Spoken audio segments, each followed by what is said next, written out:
Olá, nobre colega, Leonardo Torres na área. Vamos agora comentar a segunda fase, prova prático profissional direito administrativo, 29º exame de ordem. Prova esta realizada ontem, dia 18 de agosto. Muito bem.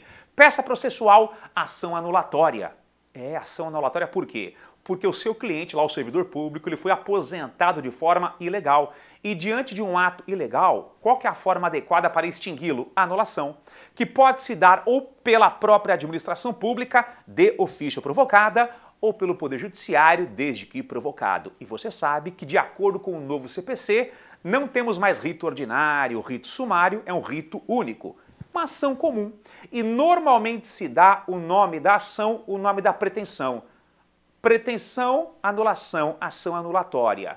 Pretensão, declarar a existência de uma relação jurídica, ação declaratória. Já que no seu caso, a pretensão principal, o objeto principal da ação era anular um ato administrativo, ação anulatória. E lógico que você também pleitearia uma indenização por danos morais e materiais. Então calma lá, objeto principal, anulação do ato que o aposentou, ato ilegal, a volta do servidor público ao serviço público e também pleitearia o quê? Uma indenização por danos morais e materiais. Mas professor, lá na minha ação eu não coloquei o nome ação anulatória, eu coloquei ação indenizatória. Será que a FGV não vai ler minha peça? Não, gente, lógico, ela lerá a sua peça. E lógico que se você colocou no pedido, lá no pedido, o pedido para anular o ato e que ele volte lá ao serviço público, lógico que você terá êxito. Lógico que o mais correto seria colocar lá ação anulatória.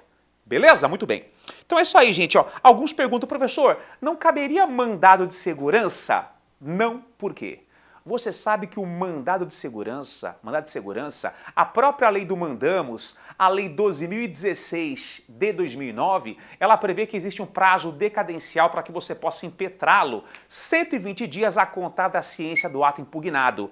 Nesse caso, a banca deixou claro, a FGV deixou claro que esse lapso temporal ele já tinha sido ultrapassado, ou seja, nesse caso, não caberia impetração de mandado de segurança porque houve o fenômeno da decadência do direito para a propositura aí desse remédio constitucional. Aproveitar o gancho, quando que não é cabível mandamos? Quando que não é cabível o mandado de segurança? Após 120 dias da ciência do ato atacado, que foi o caso concreto, quando é necessária uma dilação probatória, ou se for para condenar o Estado em pagamento, sabemos que o MS é medida inidônea para substituir a ação de cobrança. Beleza? Então é isso aí, gente. Peça ação anulatória, ok? Muito bem. Primeira questão, ela tratava lá daquele servidor público que foi posto como forma de puni-lo, a administração pública o colocou em disponibilidade. Gente, na verdade, a administração poderia ter colocado o servidor público em disponibilidade como forma de puni-lo? Não, não poderia. Por quê? Primeiro porque o artigo 127 da Lei 8.112 de 90, que é o regime jurídico dos servidores públicos civis federais, ele traz o rol das penalidades administrativas. Advertência, suspensão, demissão, cassação de aposentadoria, cassação da disponibilidade remunerada. E lá no artigo 27 não consta a própria disponibilidade remunerada como punição. Então a administração pública não poderia puni-lo colocando-o em disponibilidade.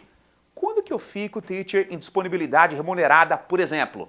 Por exemplo, você tem estabilidade, a lei extingue o seu cargo público e você é posto em disponibilidade remunerada, remuneração proporcional ao tempo de serviço. E o que a banca perguntou? Primeiro, se a administração pública poderia ter colocado o servidor em disponibilidade remunerada como forma de puni-lo, não poderia.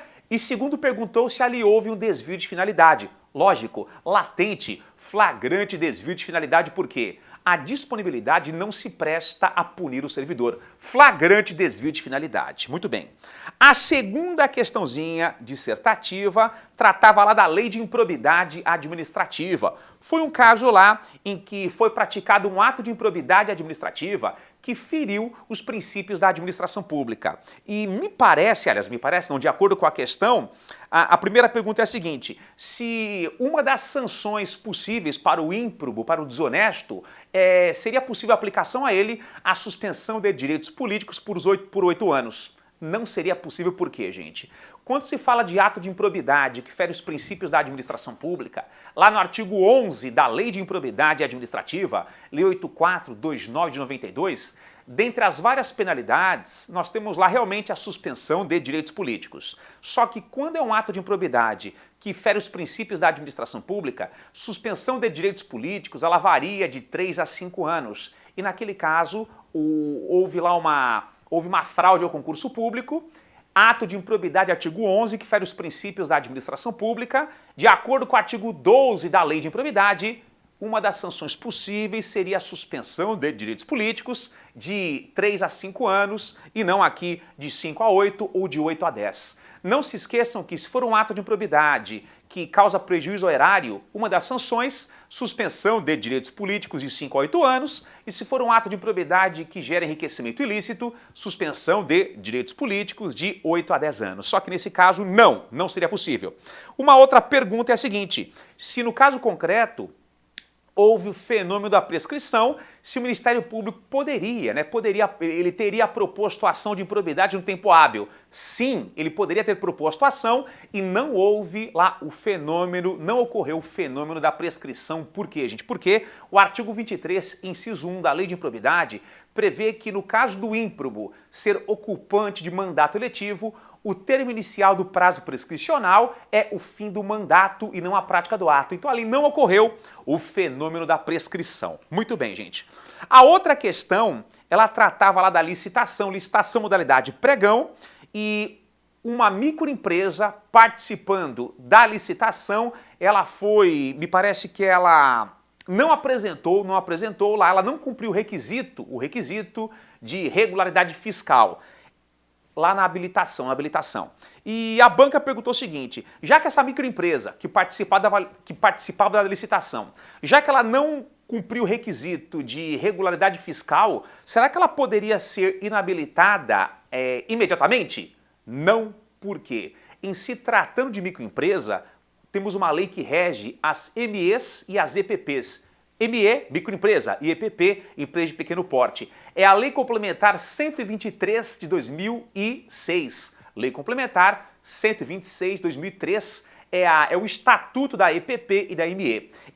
Essa lei prevê no artigo 43 que, em se tratando de uma ME ou de uma EPP que não cumpram o requisito aí de regularidade fiscal de uma licitação, elas terão prazo de 5 dias para regularizarem a sua situação. Então ela não poderia ter sido eliminada de forma assim imediata.